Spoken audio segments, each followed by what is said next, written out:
Inicialmente, eu gostaria de desejar bom dia a todos, agradecer a presença aqui em Porto Alegre, né, nessa manhã aí que iniciou chuvosa, mas já está abrindo o sol e tende a ser um dia bonito, né?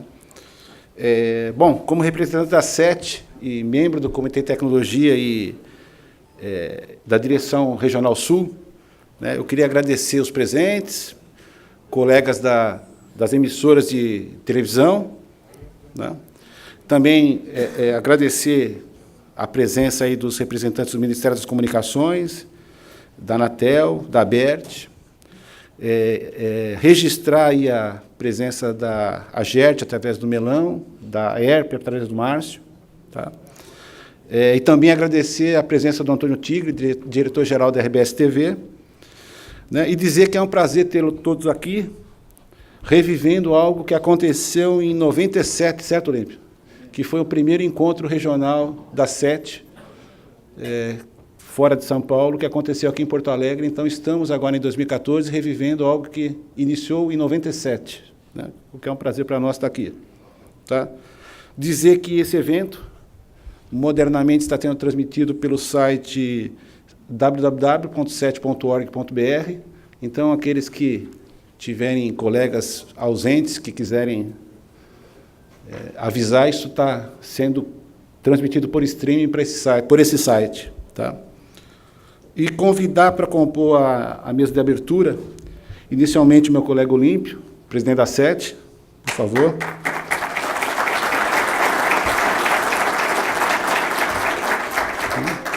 O senhor presidente da Anatel, o senhor João Rezende, a senhorita Patrícia Ávila e o senhor Daniel Slaviero, presidente da ABERT,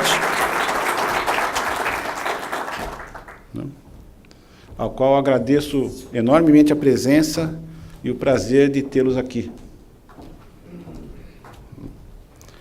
E, como parte aí dos trabalhos de abertura, eu pediria que a gente executasse o hino nacional, por favor.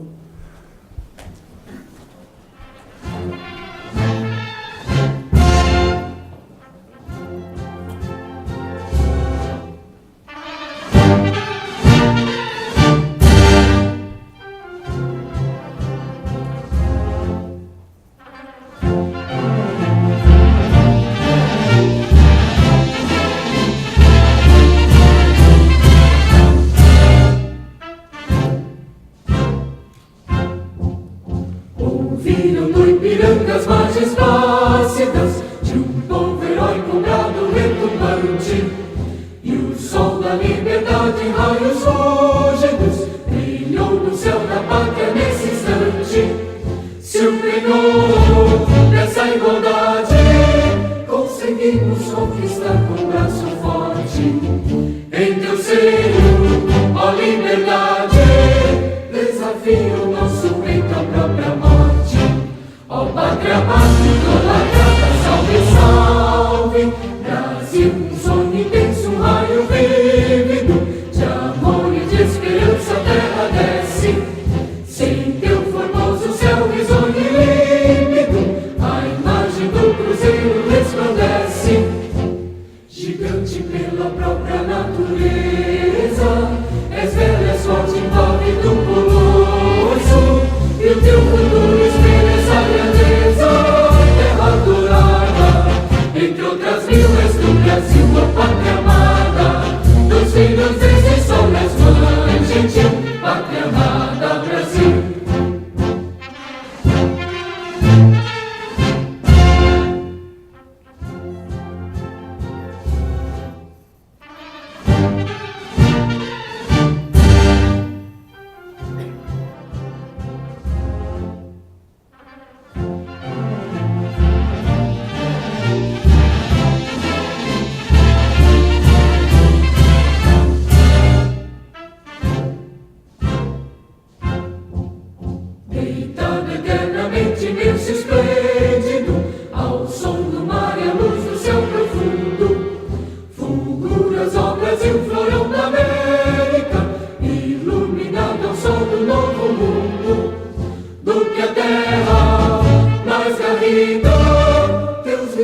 nossos lindos campos têm mais flores, nossos bosques têm mais vida, nossa vida no teu seio mais amores. Ó Pátria amada, idolatrada, salve, salve, Brasil de amor eterno seja símbolo, o labaru que ostentas estrelado, e diga o verde louro desta fábula, paz no futuro e glória no passado.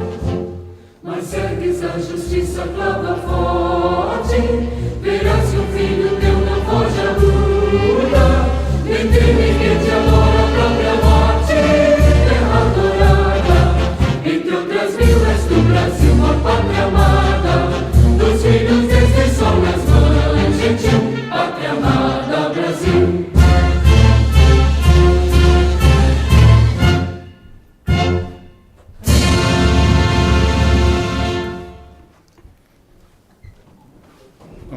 Muito obrigado, e sempre que a gente ouve o hino, a gente lembra de Copa, né? E Copa, daqui 30 dias, aqui em Porto Alegre, vai haver Copa. Quem quiser aguardar um pouquinho e tiver trazido um bom casaco, pode até dar essa esticadinha. Mas eu queria, voltando aos trabalhos aqui da abertura, convidar meu colega Olímpio Franco para falar sobre a SET e iniciar aí o nosso trabalho.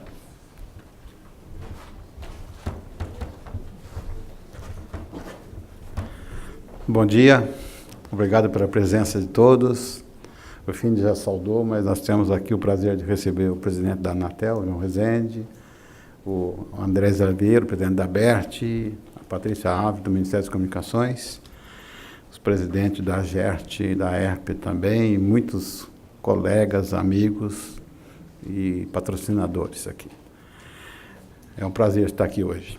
Eu vou falar um pouco da SET para quem não conhece, mas espero ser rápido. Mas falando o que nós estamos fazendo nos últimos meses, né? Principalmente de setembro para cá. Só apertando o centro.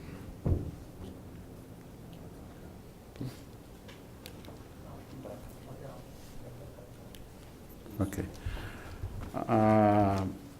Então, a SET, assim, principalmente nós temos aí um sério grupo de estudos, alguns mais ativos, outros não, depende da época, do momento. E, então, atualmente muito mais focado nessa questão da recanalização, em função do switch-off, em função de 700 MB, e também a questão dos testes. Os outros grupos estão em estudos, os novos aí, que são de IBB, que é a integração de broadcast e broadband, mais Ultra High Definition. Os outros grupos estão mais, assim, já praticamente com muita coisa resolvida, mas ainda existem, que é a de loudness e também de boas práticas TV digital. A SET foi fundada em 88, então nós estamos já com bons anos aí, né? A gente busca ser um ponto de encontro aí para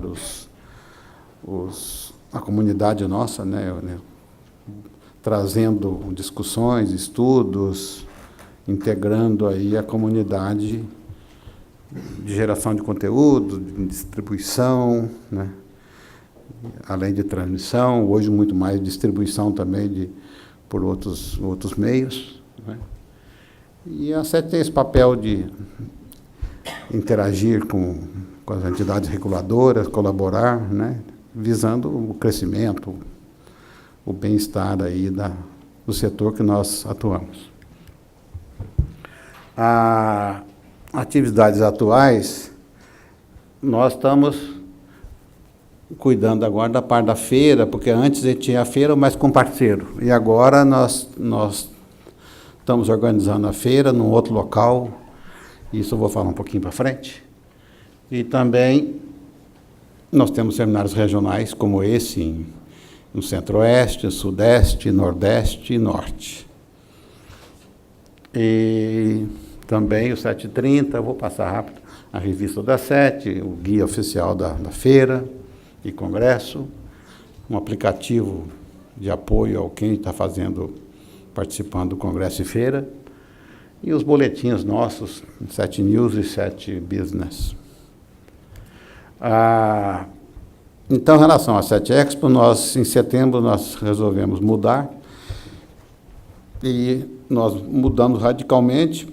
Nós tínhamos um acordo de parceria e nós resolvemos levar à frente nós mesmos, outra condição, outro local. Tem sido um desafio para nós, porque a escala de trabalho, de compromisso mudou muito. O staff da 7 era muito pequeno, ainda é, mas estamos contratando gente, reforçando.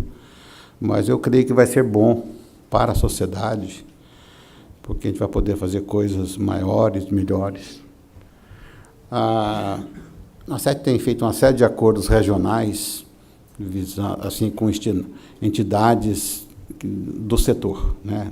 Não só privado quanto público, das TVs públicas, da Associação de Produtores, né? E assim vai. Nós queremos unir, trazer mais público para os nossos eventos, para as nossas atividades. Então, como eu disse, essa parte aí, então a 7 vai cuidar da parte estratégica e comercial da 7 Expo, né? Que aí é congresso e feira. Nós fomos para o Center Norte, acho que talvez uma boa parte conheça isso lá, que é parte daquele complexo que estão o Shopping Norte, o Large Center e essa parte de feiras, né, e congresso. Nós estamos indo para o Pavilhão Azul. Não é o maior, mas há uma pretensão de nós irmos para aquele vermelho ali, que é um pouco maior. Então, é o nosso passo para o ano que vem. Essa é uma visão rápida aqui. Está mudando?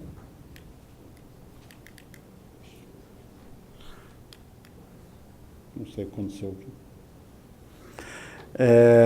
Então, é um local bem melhor do que nós estávamos. A logística também é bom, porque fica perto da estação de metrô. Tem um ônibus interno que interliga o shopping com a parte de exposição, um estacionamento bastante grande e também não está longe do aeroporto internacional, né, de Cumbica. E com isso, acho que a logística vai assim, tornar melhor. Tem um hotel interno, tem uns hotéis em volta. Então, eu acho que nós vamos ganhar em qualidade e tudo. Pode. Essa é só para ter ideia rápida aqui do foyer e da parte que dá acesso à feira e também a salas de conferências. Ok, pode ir. A parte de credenciamento. Ok, pode ir. As salas de conferência são modulares, ela pode ser expandida, são aquelas divisórias que podem ser abertas ou fechadas. Então, tem bastante qualidade, um pé direito bastante bom. Então, isso vai ser um avanço para nós. Então, esse evento acontece de 24 a 27, começa num domingo. O domingo sem feira, só conferências. Nesse domingo, nós teremos um dia, uma sala dedicada à NAB, que é uma parceira nossa, vai cuidar de um tracking, ainda está em evolução, mas organizado pela NAB.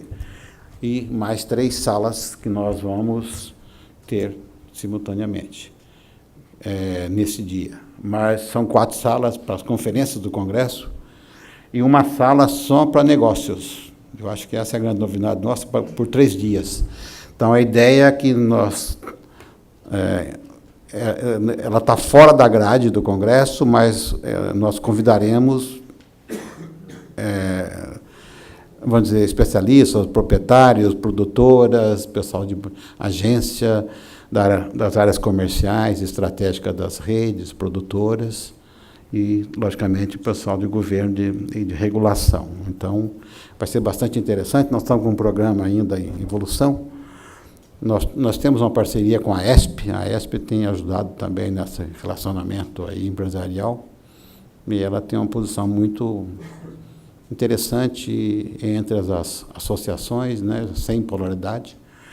Eu creio que vai ser bastante bom. Em relação à feira, nós já temos mais de 90% vendido da área. Então, isso foi muito bom, a adesão.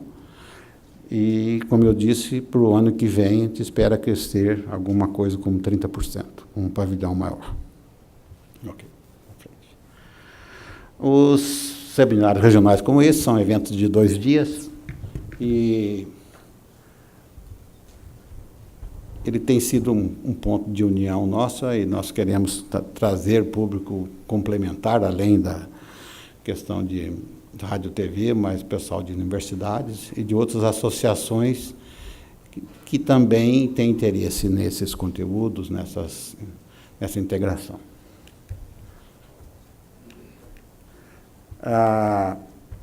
O 730, que nós fazemos já há muitos anos lá em Las Vegas, durante a NAB, é um evento que começa muito cedo, 6h30 da manhã. Esse 7h30 vinha porque a gente começava às 7h30, mas para dar conta da grade, dos interessados, e nós temos por dia 6 slots, 6 espaços patrocinados, né, ou não, é que terça e quarta nós fazemos misto. São 3 patrocinados e 3 não patrocinados, são convidados. Nós temos um público muito bom, surpreendentemente, por estar lá fora, mais de 400 pessoas em média, enchemos uma sala. Esse ano nós tivemos uma sala só para café, que deixou o ruído um pouco lá de fora da sala. E realmente é uma atração, nós temos muitos interessados em participar, em patrocinar, é uma experiência interessante.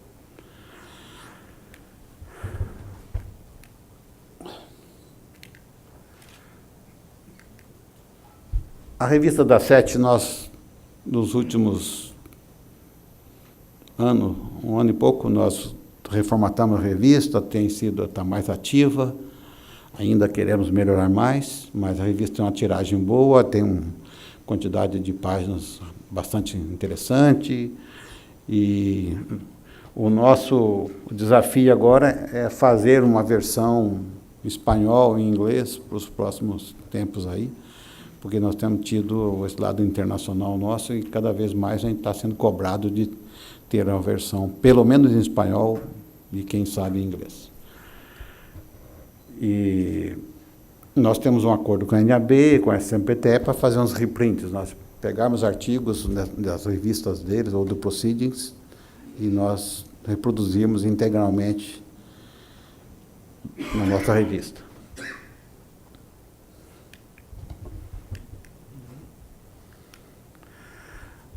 O guia oficial também é um outro produto que é feito em função da feira e do congresso, então ele leva informações do que esse evento faz e quem são. Então também é um ponto de convergência e de informações.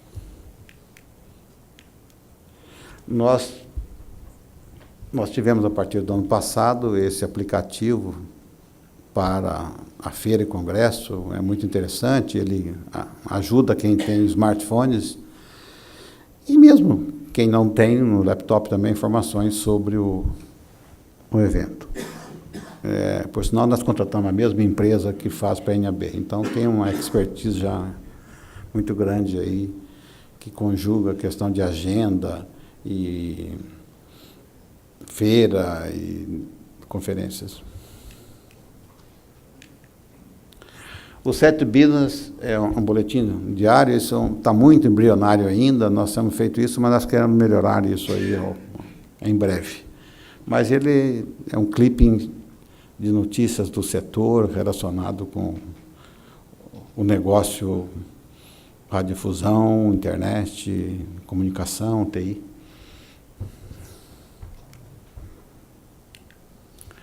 O 7 News nós editamos durante os nossos eventos, né, NAB, um evento regional como esse, e também durante a feira, o 7 Expo.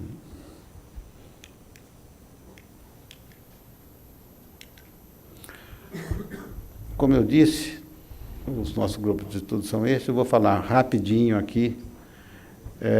Eu também não tinha citado, mas nós participamos do Conselho Consultivo de Rádio, né? A rádio tem uma série de coisas em definição e em evolução. Eu só vou falar desse grupo aí de Ultra HD, né?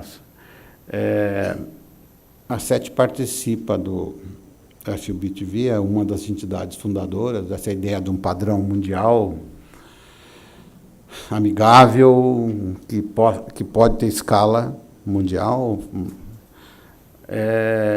Está caminhando, mas está demorando mais do que se imaginava. Envolve as principais entidades pelo mundo, né? Japoneses, chineses, norte-americanos, canadenses, europeus, né? Da América do Sul aqui tem a SET, tem a Globo, mas já entraram outros sócios, outros membros, Austrália. Então isso espera que isso caminhe.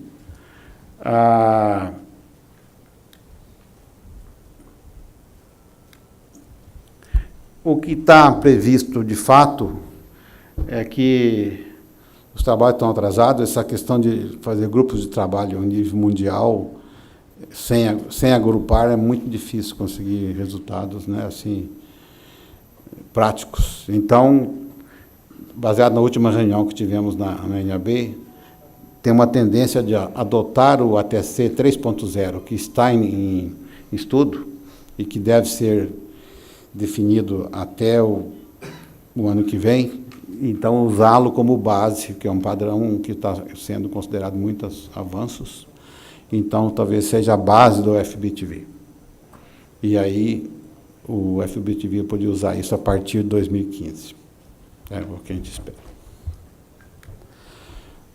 Eu vou falar aqui, esse aqui é o penúltimo slide. A SET hoje está firmando um convênio com a AIR, que é a Associação Interamericana de Radiodifusão. O Alexandre Jobim não está aqui, mas o Daniel Oliveira está representando a AIR aqui. Ela é uma entidade não governamental, ela reúne 17 mil emissoras, foi fundada em 1946, então tem uma história muito grande, e abrange associações de rádio e TV nas 3 Américas, além de emissoras. Então, esse é um motivo de alegria, de satisfação para a SET, fazer esse acordo, que a ideia é a integração, poder também contar com esses sócios, esses membros da IR, em nossos eventos, e também que os nossos produtos cheguem até eles. Então, isso é muito gratificante. Ok, muito obrigado.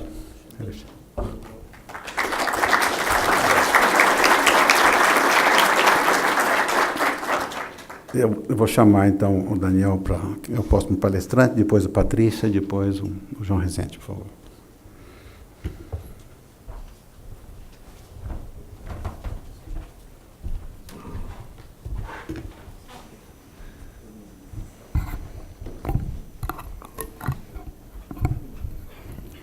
Muito bom dia a todos.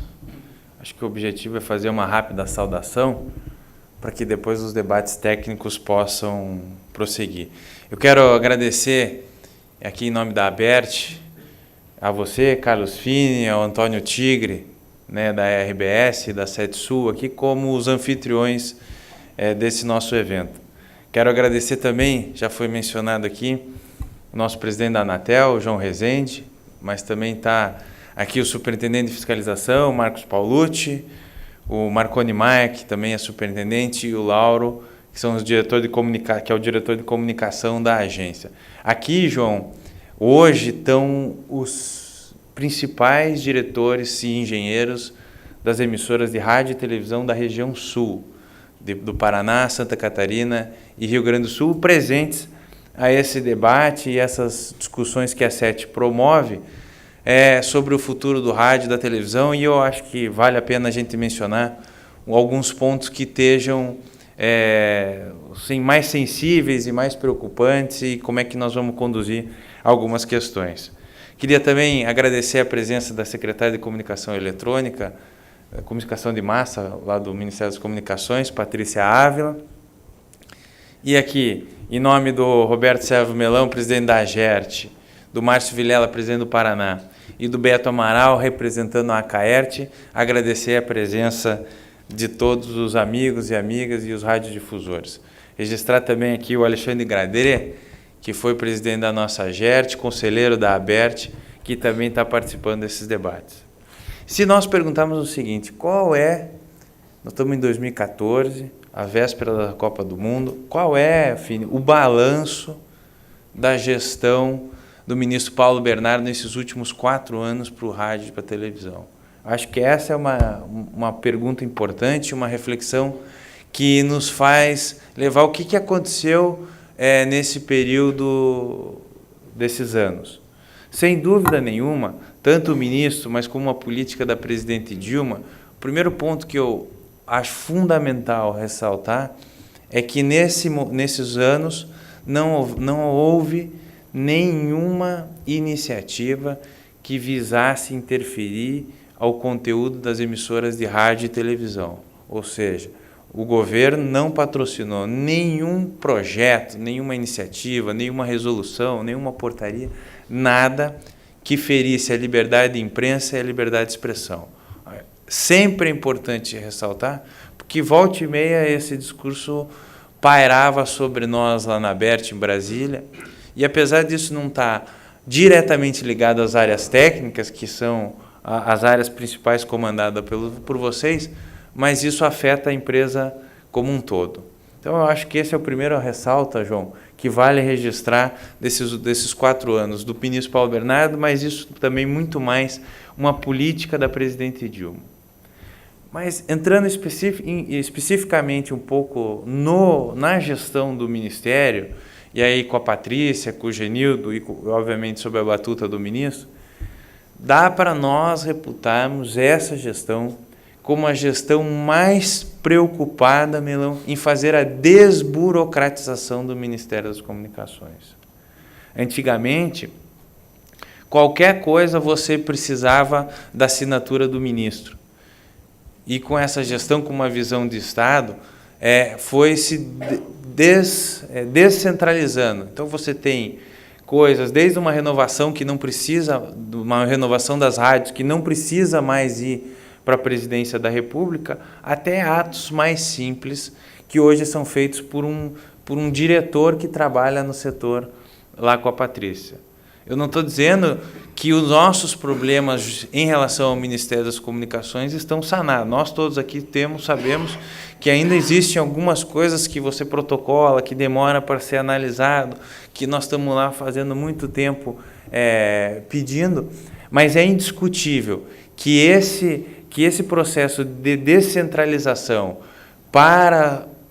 do ministro para o secretário executivo, do secretário executivo para o secretário de comunicação, e em alguns casos até para a diretoria, foi um avanço, Paulo Ricardo, significativo.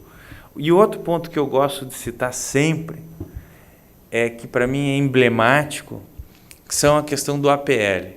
Antigamente nós precisávamos da aprovação do local, senão vinha o Paulucci e a equipe dele e fiscalizava e multava todas as emissoras de rádio e televisão. Hoje, à medida que sai a autorização para a emissora de rádio ou televisão funcionar, o APL já é automático. Isso desburocratiza enormemente, Sadi. Você que acompanha isso aqui pelas emissoras do SBT sabe que isso era um problema grave. E outra coisa que parava a gestão de uma emissora de rádio ou televisão era a questão dos seus dirigentes, do quadro diretivo. Você hoje pode fazer uma alteração do quadro diretivo, só faz a alteração, desde que não mude o controle da emissora, e apenas informa o Ministério das Comunicações. Isso dá um ascenso que o Ministério confia na boa-fé e no radiodifusor e no trabalho dele. Eu acho que isso são 2 pontos técnicos muito relevantes que aconteceram nos últimos 4 anos. Mas, sem dúvida nenhuma, a coisa mais importante que você, Patrícia, e o ministro fizeram foi a assinatura da migração do AM para o FM. As emissoras do AM, eu não preciso dizer, nós estamos aqui vivendo isso, têm sofrido sérias restrições por conta da qualidade de sinal. Mesmo num estado como o Rio Grande do Sul, que tem o hábito e a cultura de escutar muito o AM, tem emissoras no interior que estão sofrendo drasticamente por essa questão da sua perda de competitividade. A presidente Dilma assinou no dia 7 de novembro o decreto da migração. Depois, no início de fevereiro, veio a portaria regulamentando, e o principal quesito nessa portaria foi o critério isonômico, ou seja, se numa localidade todas as emissoras cabem, elas vão para o espectro atual, do 88 ao 108, e se não cabem, todas elas vão para os canais 5 e 6, ou seja, dando um caráter absolutamente correto, democrático e isonômico para as emissoras. Só que nós precisamos ver, e o Márcio Vilela sempre coloca, nós precisamos ver uma migração concreta acontecer logo. O ministro prometeu que no Congresso da Sete, que o Olímpio aqui apresentou tão bem, que ocorrerá em agosto, a primeira emissora de rádio vai ter assinado durante o Congresso a sua migração. É um pedido, Patrícia, que nós fazemos aqui, eu faço em nome da ABERT e representando aqui a todas as associações estaduais, é que a gente caminhe o mais rapidamente possível. Isso parte da sua área, uma definição de preço, quanto vai custar, é uma pergunta que a gente escuta toda hora, quanto vai custar essa migração, e do teu lado, Marconi, aonde cabe e aonde não cabe. Isso precisa caminhar o mais rapidamente possível, porque as emissoras do AM estão pedindo, estão querendo ver essa divisor de água ser concretizado. A gente sabe que vocês estão trabalhando bastante focado e bastante firme para que essa meta de agosto seja cumprida. E do ponto de vista da televisão, sem dúvida nenhuma, o assunto mais em voga é a questão da faixa de 700. Isso aí tem demandado um trabalho enorme dos nossos engenheiros, aqui capitaneado pelo Paulo Ricardo, pelo André Cinta, pela Tereza e por todos os outros que estão acompanhando lá, a Liliana. Nós primeiro tínhamos, quando o governo teve a decisão de política pública, que queria destinar essa faixa para a telefonia 4G, o primeiro compromisso do presidente João Rezende e do ministro foi, vocês fiquem tranquilos, que isso não interferirá e nós não vamos colocar um serviço em detrimento de outro. Isso aqui é premissa número 1. E nós respondemos o seguinte, para que isso andasse, 2 pontos precisam ser atentamente verificados. O primeiro é o replanejamento dos canais. Se a radiodifusão cabia sem os canais 52 ao 69.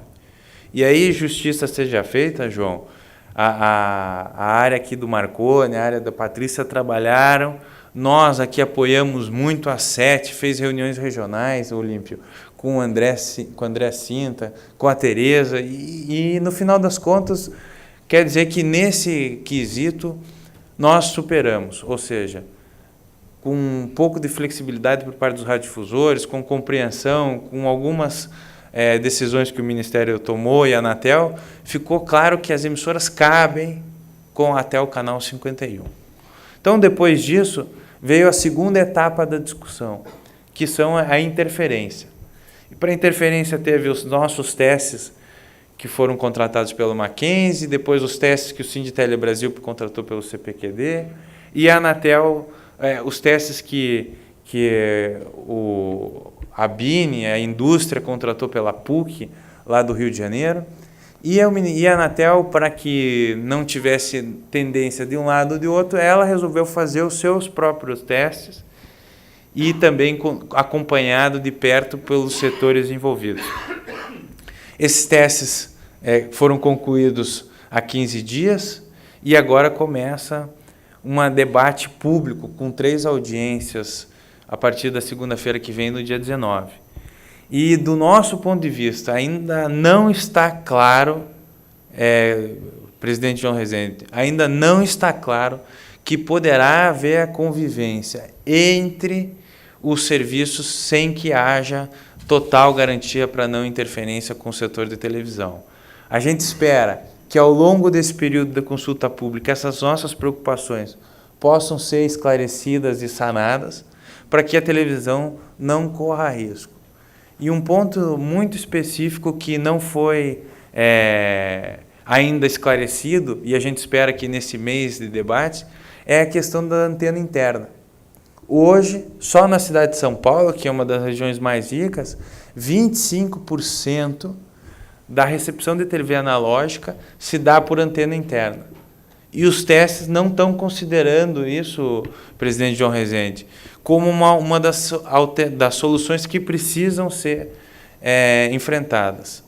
Para resolver a questão da antena interna, quem sabe essas medidas de mitigação e o valor destinado para isso talvez tenham que ser revisados e reavaliados, ou quem sabe o espaçamento, a banda de guarda que a distância entre o final de um serviço e o início do outro possam ter que ser ampliadas. Mas a gente espera, e aí eu quero concluir a minha exposição, a gente espera que esse ambiente franco de diálogo e debate que tem pautado essa discussão entre o setor público, da Anatel e do Ministério, com a Radiodifusão, com as entidades como a SET, com as associações estaduais, continue para que esse objetivo, que foi a primeira premissa lá atrás, que a entrada de nenhum serviço novo possa prejudicar a radiodifusão, que tem o seu papel, a sua relevância há mais de 60 anos em nosso país. Muito obrigado.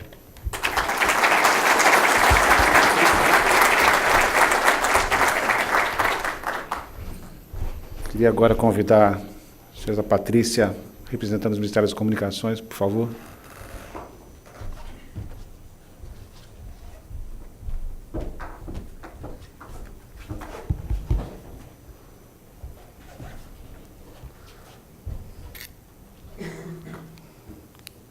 Bom dia a todos. Agradecer em nome da SET aqui o convite para estar participando com vocês desse encontro agora pela manhã. Cumprimentar o Daniel, o João, o Olímpio, o Fini e as demais pessoas presentes, todos vocês. Bom, acho que o Daniel já falou um pouquinho sobre o trabalho que a gente veio construindo nesses 3 anos e meio no Ministério, mas tinha algumas coisas que eu realmente queria, nessa manhã de hoje, pontuar, ressaltar e ouvir, né, perguntas de vocês, enfim, abrir para discussão depois. Desde 2011, a gente vem fazendo um trabalho de desburocratização do setor que envolveu um trabalho nosso de gestão interna, um trabalho de mudança nas pessoas que trabalham com a gente, na forma de trabalhar, mas envolveu principalmente um trabalho de mudança na forma de trabalhar com vocês. Então, o que a gente podia fazer internamente, a gente fez para desburocratizar, desconcentrar, né, as coisas ficavam muito na mão do ministro, dar transparência. Fizemos isso com regulamento de sanções, por exemplo, na questão da fiscalização. Hoje todo mundo sabe como é que a gente fiscaliza.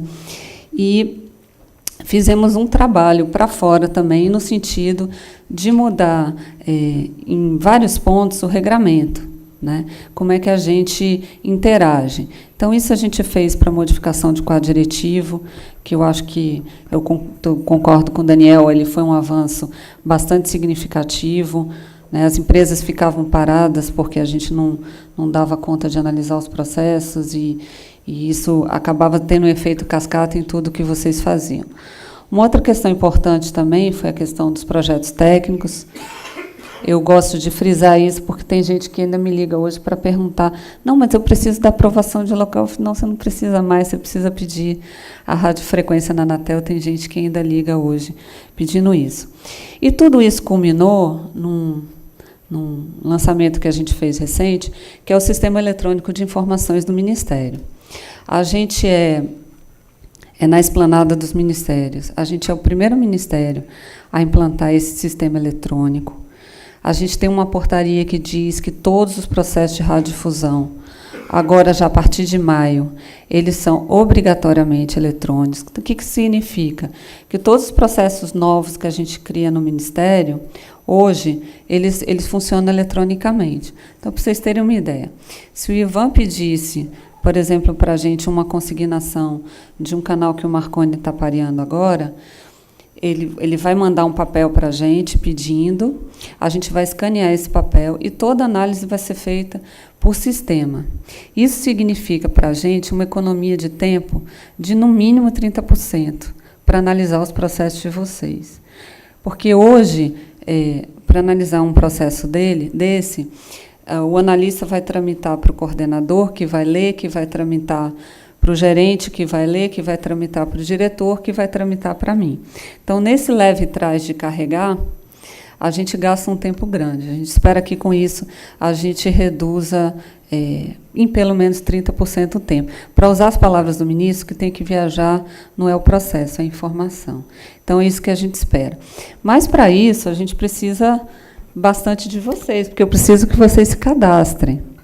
Só para vocês terem uma ideia de números, eu pedi para fazer um levantamento aqui da região sul, antes de vir para cá. A gente tem 7 pedidos de radiodifusores da região sul cadastrados. É muito pouco.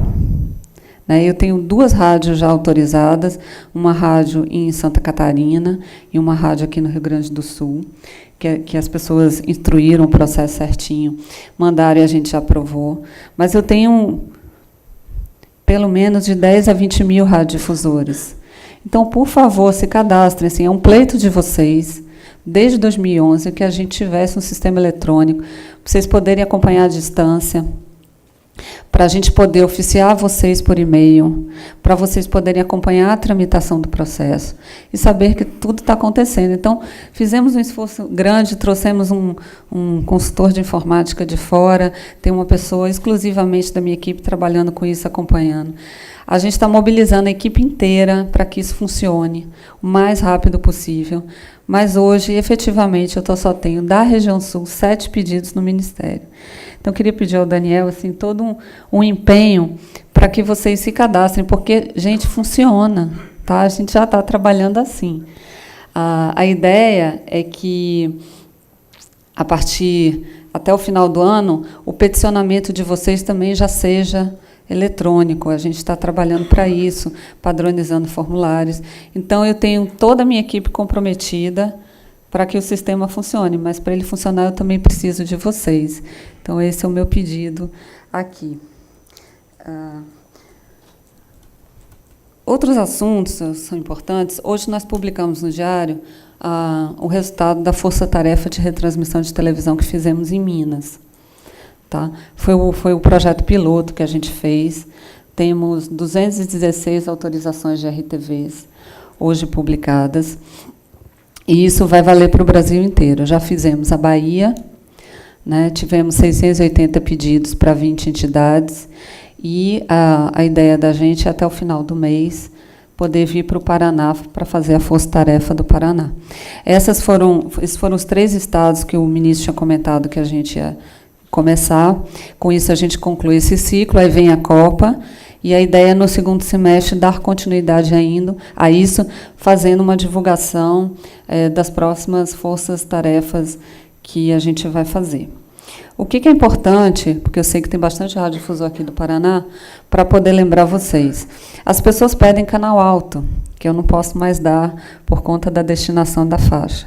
As pessoas pedem RTV secundária, por incrível que pareça, em localidades onde tem canal vago. Então, eu não posso dar secundária em canal vago. Além disso, cidades como Curitiba, né, por exemplo, que são cidades onde há um congestionamento de espectro, pode pedir, mas eu não tenho como dar, porque não tem espaço. Então, se não tem espaço, a gente também defere. E é importante observar também que a gente analisa os pedidos na ordem que eles foram protocolados.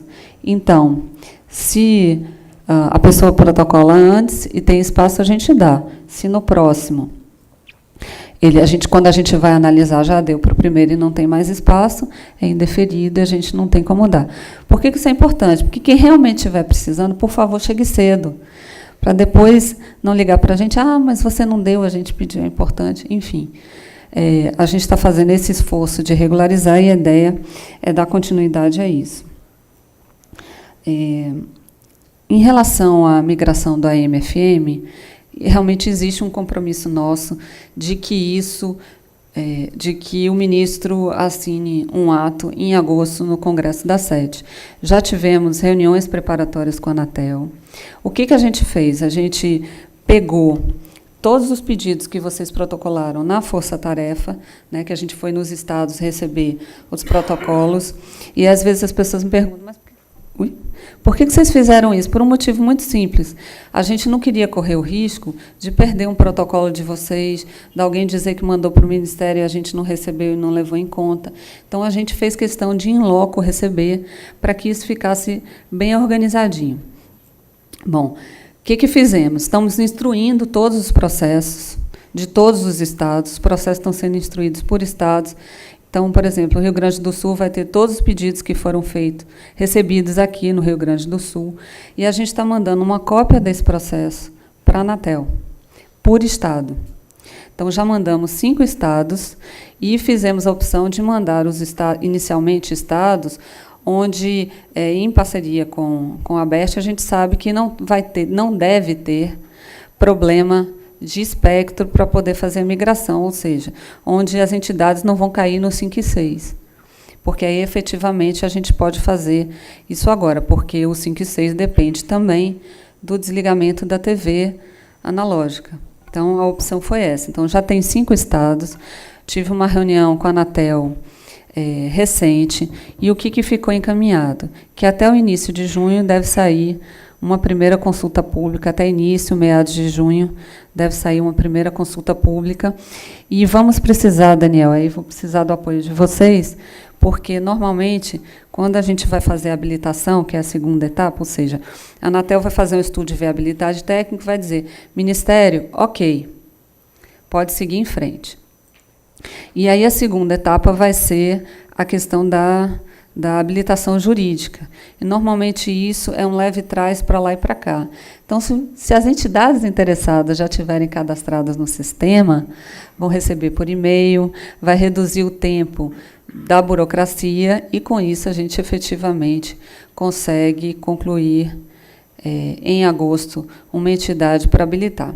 Em paralelo, a gente espera que saia até o final do mês uma contratação que a gente está fazendo desde novembro, de uma consultoria com a Unesco, para que a gente possa fechar o estudo que a gente já tem relativo ao cálculo do preço mínimo da outorga. Aí as pessoas me perguntam assim, mas vai ser caro? Né? Não pode ser caro porque a gente não tem dinheiro para pagar. Eu digo logo que vai ser muito caro, que ninguém vai, porque aí ninguém vai me pedir mais nada. Mas é brincadeira, a gente realmente não tem como apontar. Eu lembro que o valor que a entidade vai pagar, ele é uma diferença entre o preço da OM e o preço da FM. É o preço mínimo, ou seja, não vai ter especulação em cima. Então, eu imagino que não seja um montante tão grande, mas a gente está trabalhando fortemente para isso. Ainda em relação à EMA, falando de uma questão mais técnica, porque o público aqui é mais técnico, eu queria ressaltar alguns pontos importantes que a gente conversou com a Anatel.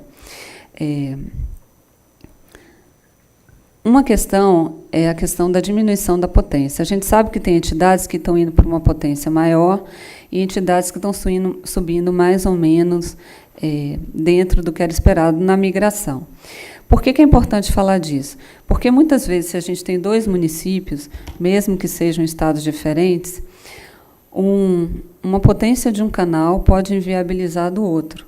Então, para eu poder ter os 2 indo, os 2 vão ter que reduzir a potência. Então, tudo isso vai ser feito, vai ser conversado com vocês, vai ser discutido com a ABERT, mas é importante vocês saberem isso. O que tem previsto no decreto é uma potência máxima. Não significa que, na prática, para a gente poder viabilizar todo mundo, vocês vão ter aquela potência máxima. A ideia é que seja uma potência que consiga viabilizar o máximo de pessoas possível.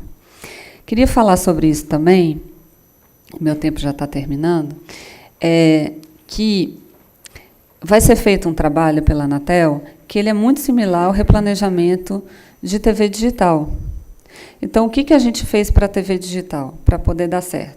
A gente excluiu os canais do plano, que que estavam vagos, onde a gente sabia que haveria problema, e segurou um pouco as outorgas, né, porque não dá para fazer um estudo e, ao mesmo tempo, sair concedendo outorgas novas.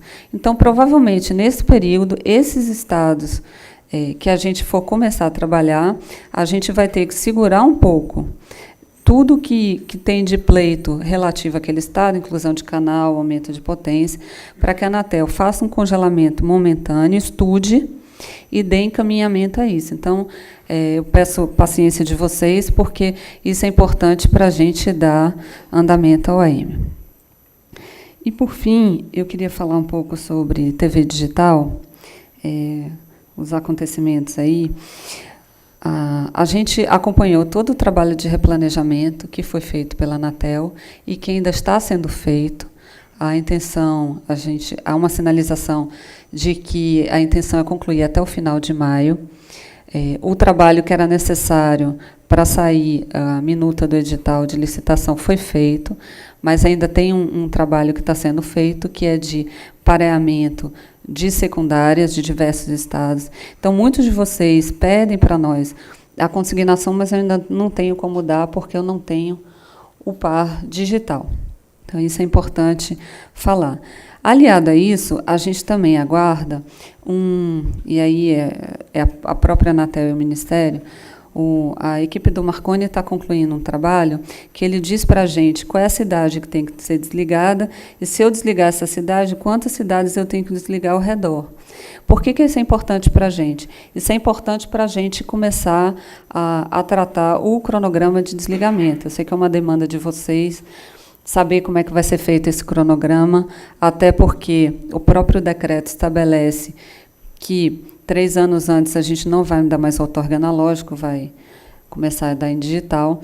Mas o que eu queria ressaltar, assim, como Ministério aqui, é que esse cronograma vai ser discutido com vocês. Ele não é um cronograma necessariamente impositivo, mas é um cronograma que vai ser apresentado para vocês para discussão. E também, gente, por favor, ninguém vai dar um tiro no pé de começar a fazer o desligamento por cidade com 1.000 habitantes, né? Que eu sei que vocês não instalaram os retransmissores ainda. Então, a ideia é realmente começar das cidades maiores, mas como isso vai ocorrer, de que forma, ao longo do tempo, vai depender do tempo que a gente precisa, aí a Anatel para preparar o grupo de trabalho e a empresa para poder operar, vai depender do tempo que vocês precisam para se instalar e funcionar, enfim, é um conjunto digamos assim, de premissas que tem que acontecer primeiro para a gente poder efetivamente trazer à discussão um cronograma. E, por fim, eu só queria dizer, que o meu tempo já acabou, que a gente está concluindo agora, no final de maio, os testes que a gente começou a fazer no VHF alto. Então, fizemos teste no VHF alto para utilização na TV digital, com multiprogramação, com OneSeg, com uma série de coisas. Os testes, a indicação é de que eles são super satisfatórios, inclusive de que talvez seja possível ter o OneSeg no VHF alto, mas a gente ainda precisa do relatório conclusivo. Então, isso significa que os canais lá do 7 ao 13, que a gente já tem algumas cidades com limitação de espectro, que a gente já vai usar, que eles vão funcionar bem e que não vai ter problema nenhum para vocês. Eu acho que esse era o recado que eu queria dar hoje. Agradeço a atenção de vocês.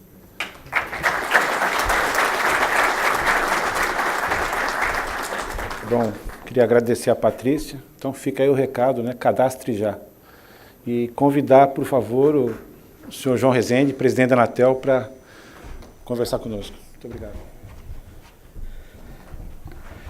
Primeiramente, bom dia a todos. Eu queria agradecer o convite da SET Sul para esse evento aqui no Rio Grande do Sul e dizer que fica muito difícil falar depois da Patrícia e principalmente o Daniel, né? Que, pela eloquência dele, vai ficar difícil, viu, Daniel?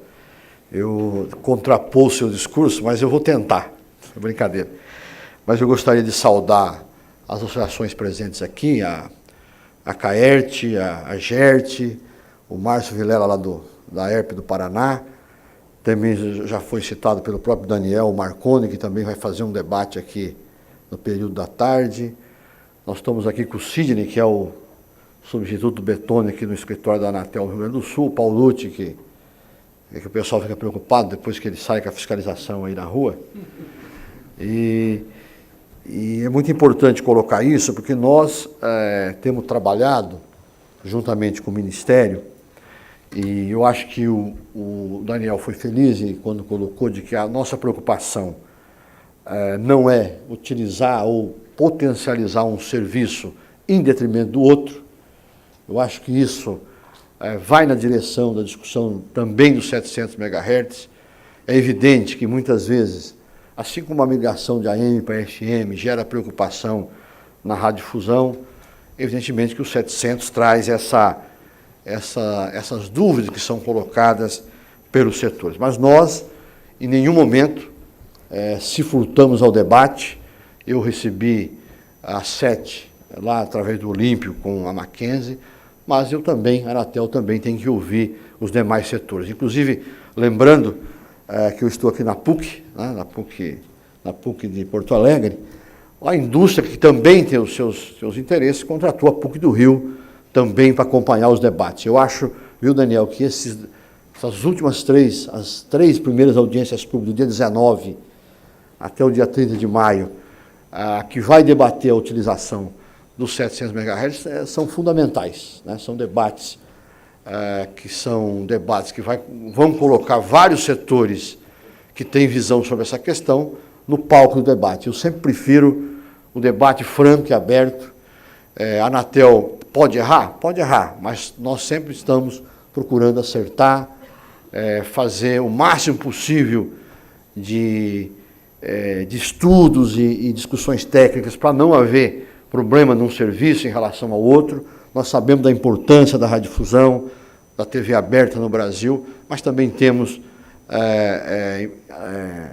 que potencializar e que avançar também na banda larga móvel, que eu acho, inclusive, que a radiodifusão no futuro aproveitará muito a banda larga móvel, principalmente com a transmissão dentro do LTE, quer dizer, a televisão dentro do sistema móvel. Eu acho que isso é uma coisa que vai acontecer num curtíssimo prazo, esse avanço, inclusive de transmissão de rádio também no aparelho celular, é uma questão que nós temos que começar a discutir no Brasil, porque, evidentemente, essa é uma questão muito importante. Então, a Anatel iniciará esse debate do 700, dia 19, audiência pública.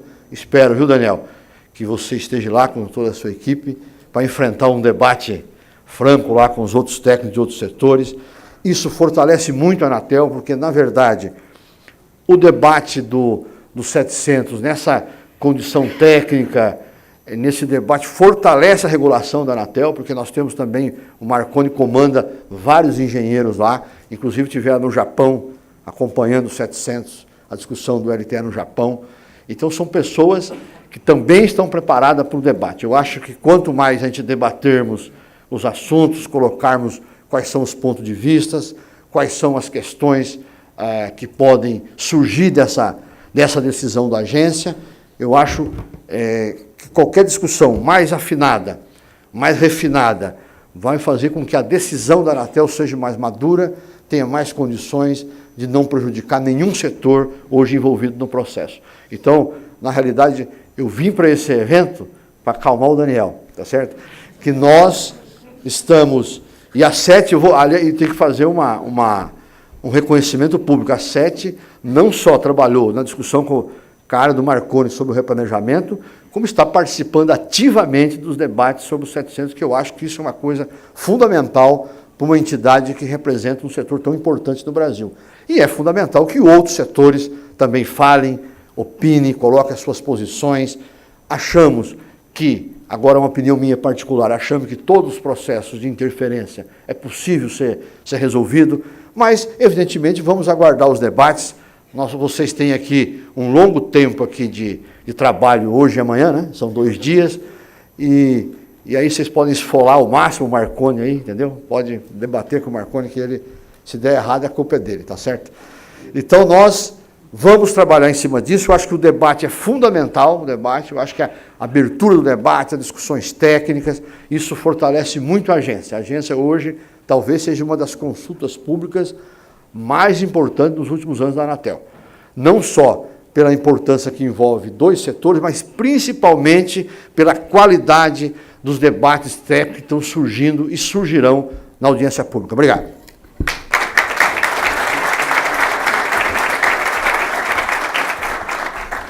Bom, eu gostaria de agradecer a Patrícia, ao Daniel, ao presidente João Rezende, ao Olímpio, a presença aqui.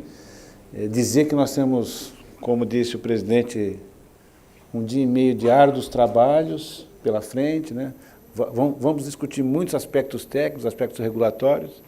Não deixar de lembrar a coisa que eu esqueci no começo de registrar aí, a ajuda do Ivan, que é o representante 7 Sul, né? Na organização desse evento. E agradecer novamente a presença de vocês, muito obrigado, e chamar a Tereza Mondino, que vai coordenar o próximo painel. Por favor, Tereza. Obrigado.